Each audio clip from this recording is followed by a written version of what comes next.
테러가 우연히 그 시간 그 장소에 거기 있었기 때문에 피해자들이 당하는 거잖아요.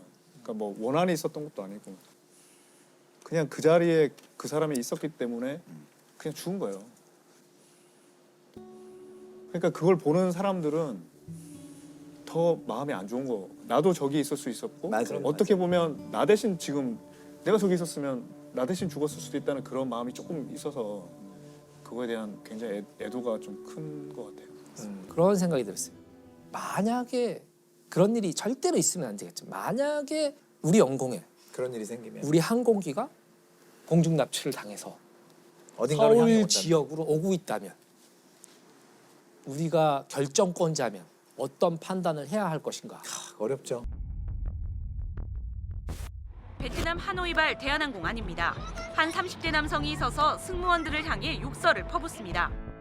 대한항공 직원 3명이 남성을 자리에 억지로 앉힌 뒤 난동을 피우지 못하도록 줄로 묶습니다. 이스라엘 텔아비브로 향하는 항공기 기내에서 승객 간 몸싸움이 벌어졌습니다. 잠시 후 경찰관들이 한 여성을 끌어내 비행기에서 내리는데요. 말싸움은 점점 격해지고 황급히 자리를 박차고 일어선 남편을 향해 부인은 들고 있던 검은색 노트북을 남편의 머리를 향해 그대로 던집니다. 경찰에 체포된 부인은 남편과 함께 술을 마신 상태였고요. 아니 비행기는 제발 좀 얌전히들 좀 가셨으면 좋겠어요. 그러니까 비행기에서 혼란스러운 상황이 생기면 모두 다 불안해하거든요. 맞아요. 기내가 영공이잖아요. 네. 근데 예를 들면 뭐 일본 영공에서 범죄가 일어났다. 그러면 어떻게 되는 거죠? 그게 이제 항공기나 선박은 등록돼 있는 나라의 국적이거든요. 그래서 국제 협약이 등록국에서 처벌하도록 돼 있습니다. 그러니까 한국 비행기 안은 한국 영토라고 보는 거죠. 비행기에서 내리면 이제 뭐 그러니까 원래는 그런 건데 최근에는 기내에서 난동 부리면 착륙국도 관할 가질 수 있도록 지금 그렇게 가고 있거든요. 그걸 제가 보다 보니까 지난 5년 동안 기내 범죄가 2,400건이 있습니다. 아니 기내 범죄 2,400건 막 비행기마다 하이제킹을 하고 난동을 부리고 그랬는데 그 중에 81%가 기내 흡연이에요. 거의 이제 들어가서 화장실에서 다들.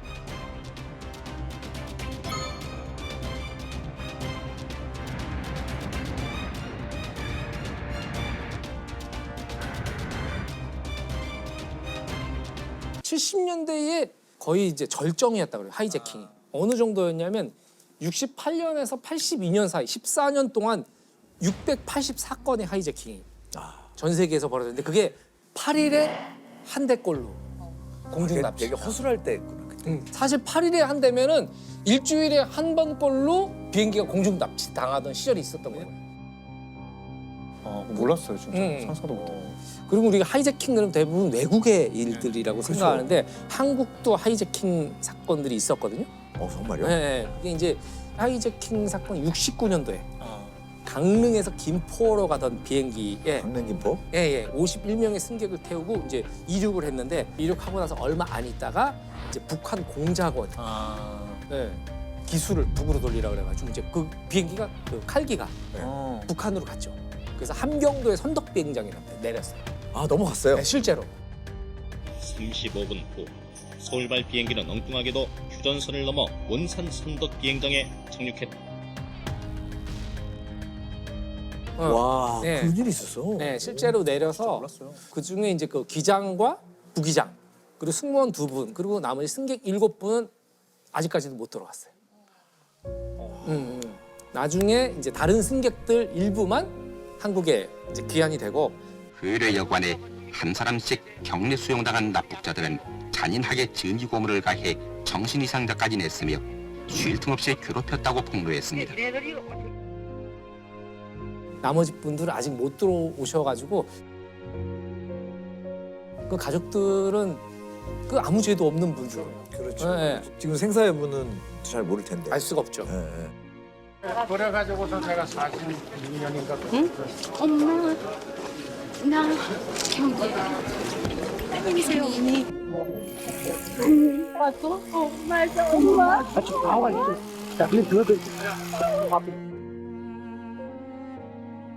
69년도에 이 하이제킹 사건이 벌어지고 나서 보안 승무원 제도를 도입을 했어요.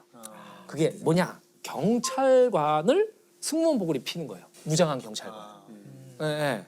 실제로 보안 승무원이 하이제킹을 막은 적이 있어요. 한국에서도.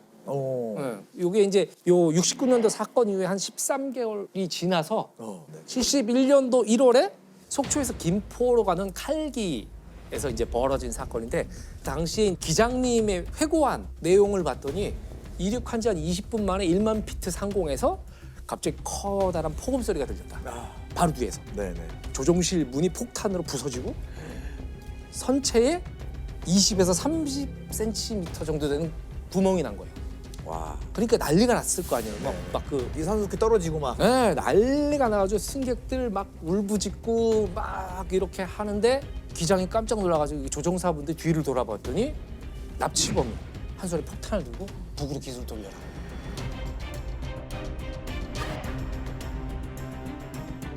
사실 북한 공작원도 아니었어요. 나중에 조사를 해보니까. 월북하려는 사람인가요? 네, 그렇죠. 그렇게 봐야 될 것 같아요. 범인 김상태의 집에서는 폭약과 항공기 납치에 관한 기사철이 나왔는데 이때 잽싸게 기장님이 항공기가 납치됐다. 이걸 빨리 소식을 이제 보냈는데 이때도 그랬는지는 정확하지 않지만 이 코드 번호가 있대요. 아머 코드 7500이 우리의 비행기가 납치됐다. 지금 현재 7500 이 전투기 2대가 우리나라 비행장 군 비행장에서 떠서 납북되고 있는 칼기를 에워싸죠. 우리나라에서 이런 일이 있어요. 네. 거의 뭐 준전시 상황이네요. 그렇죠, 그쯤 되면. 그렇죠. 이 납치범이 물어본 거예요. 기장한테 저 밖에 비행기 뭐냐? 저거 뭐냐? 저거 전투기 아니냐? 그리고 기장님이 이제 기지를 발휘해가지고 북한 영공에 왔기 때문에 미그기가 온 거다. 아, 거짓말을 했구나. 그렇죠. 또 이때 승무원 한 분이 기지를 발휘해가지고 기내 방송을 어떻게 하냐면 승객들한테 지금 우리는 납치돼서 북한 영공에 진입했습니다. 갖고 있는 신분증을 모두 찢어주세요. 이런 방송을 해요. 네. 그래가지고 이제 승객들이 막 난리가 울부짖으면서 신분증을 꺼내고 막 난리를 쳤으니까 납치범은 믿은 거죠. 확실히 북한 땅으로 비행기가 들어왔구나.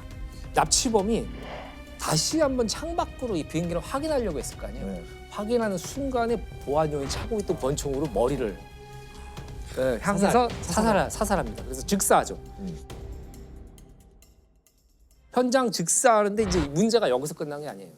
납치범이 들고 있던 폭탄이 밑으로 떨어지면서 뇌관이 터진 거예요. 네, 뇌관이 터진 거죠.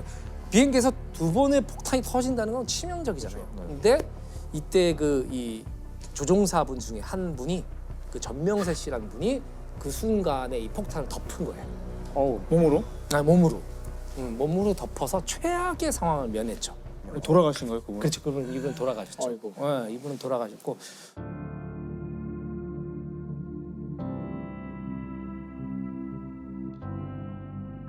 그러니까 사실은 어찌 보면 우리는 지금 잘 모르고 있지만은 우리한테는 진짜 절체절명의 순간들이 있었고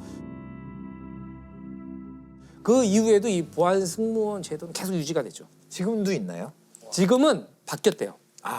94년에서 이제 남북 긴장 관계가 해소되면서 보안 승무원을 경찰이 아닌 이 승무원들이 교육을 받고 하게 돼 있는데 이 테러를 겪은 선진국들, 미국, 영국 이런 나라들은 여전히 보안 승무원이 그래서 한 명은 타고 있는 거예요? 그렇죠. 맨 앞자리나 맨 뒷자리 타고 있대요. 항상.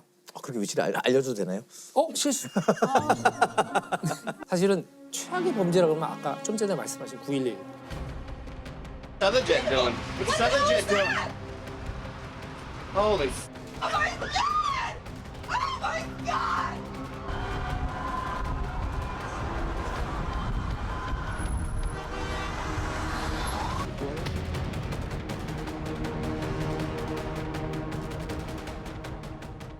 네 대 비행기가 무섭더라고요. 거의 동시다발적으로 공중에서 이제 미국 영공에서 납치가 되는데 근데 첫 번째 납치된 비행기가 세계무역센터 북측 타워를 타격을 하죠.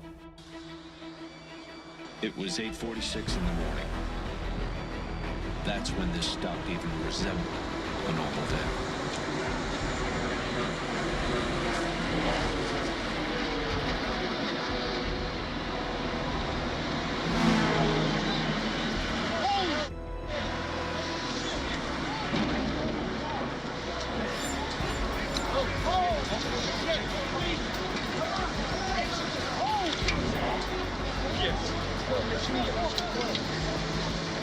Right then and there, I knew that this was going to be the worst day.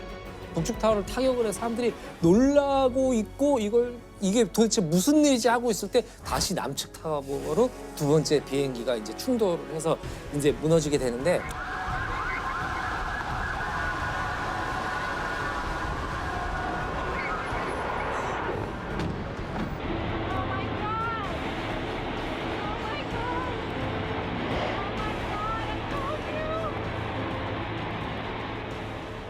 이 공중 납치된 세 번째 비행기가 미국 펜타곤.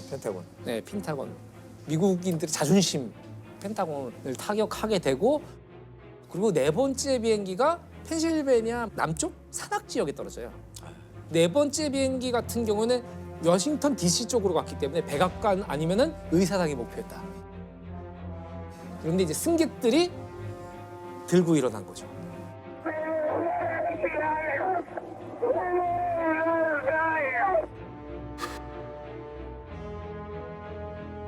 그러면서 이제 기수가 다시 꺾이면서 펜실베니아 쪽에 이제 추락을 한 것으로 추정이 이제 돼요.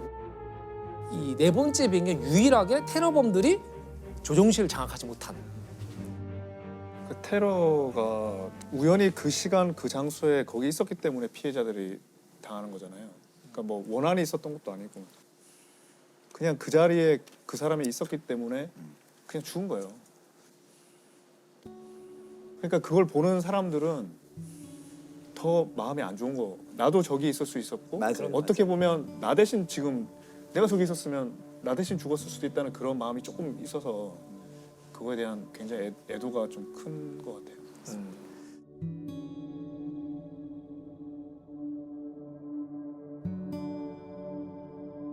9.11 테러 이후에 변화가 있다면 어떤 게 변화가 있었을까요? 일단 뭐 보안 검색이 전과는 비교가 안 될 정도로 달라졌고요. 항공기 내부에서는 조종실 문 엄청나게 센 소재로 강화가 됐어요. 그래서 웬만한 폭탄이 터져도 조종실 문을 지킬 수 있게끔. 네. 그리고 이제 조종실 안에서 잠금 장치를 누르게 되면 조종사조차도 한동안 조종실 밖을 못 나가요. 정말요? 네. 그게 이제 이렇게 조치가 됐고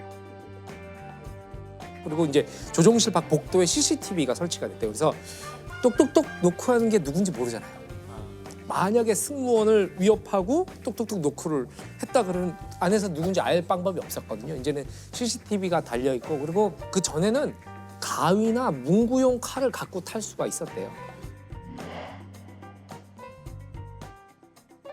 그 액체류 맞아요. 예, 100ml 이상을 어느 순간부터 이제 비행기에 갖고 못하게 했잖아요. 우리가 지금 비행기 타면서 겪는 문화는 2001년 이후에 다 생긴 거네요, 지금. 그렇죠. 그때 뭐 이후에 다 라이터 생겼고. 같은 거 뭐 몇 개 이상 예, 못 가고 예. 이거 다 그 검색대 앞에 뭐든지 다 물통 버리고 이러는 문화는 그 이후에 생긴 겁니다, 사실은. 그렇죠. 한번 여쭤보고 싶어요. 미국이 세계 최고의 강대국이잖아요.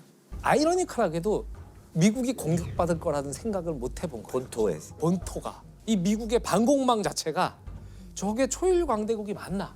라고 의심할 정도로 무너져 있었던 거예요. 미국 영공에 당시에 수천 대의 항공기들이 떠 있었을 거 아니에요. 근데 어느 비행기가 납치됐는지를 모르는 거예요. 몇 대가 납치된지도. 그래서 모든 비행기의 교신을 막 하면서 완전히 그냥 우왕좌왕하게 되거든요. 그러면서 납치됐을 거라고 추정되는 비행기 쪽으로 이제 전투기를 띄워요. 미국 공군에서는 격추시켜야 된다. 교전 명령을 기다려요. 교전 명령을 기다리는데 결정을 못 한 거죠. 근데 제가 자국민이 타고 있으니까. 그렇죠. 자국민이 타고 있고 그리고 아닐 수도 있지 않느냐라는 생각. 그렇죠. 그래서 그런 생각이 들었어요. 만약에 그런 일이 절대로 있으면 안 되겠죠. 만약에 우리 영공에 그런 일이 생기면 우리 항공기가 공중 납치를 당해서 어딘가로 향해 서울 온다면. 지역으로 오고 있다면 우리가 결정권자면 어떤 판단을 해야 할 것인가? 어렵죠.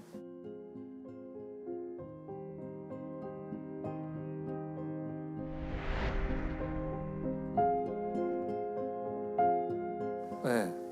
그런 생각들을 사실 좀 그 정의의 문제잖아요. 그게 그러니까 정의론이 항상 나오는 거잖아요. 그러니까 다수의 목숨을 살리기 위해서 한 명을 죽여도 되냐? 그게 정당한 거냐? 답은 안 가르쳐 주잖아요. 테러로 보인다. 사실은 누구도 정답을 모르잖아요.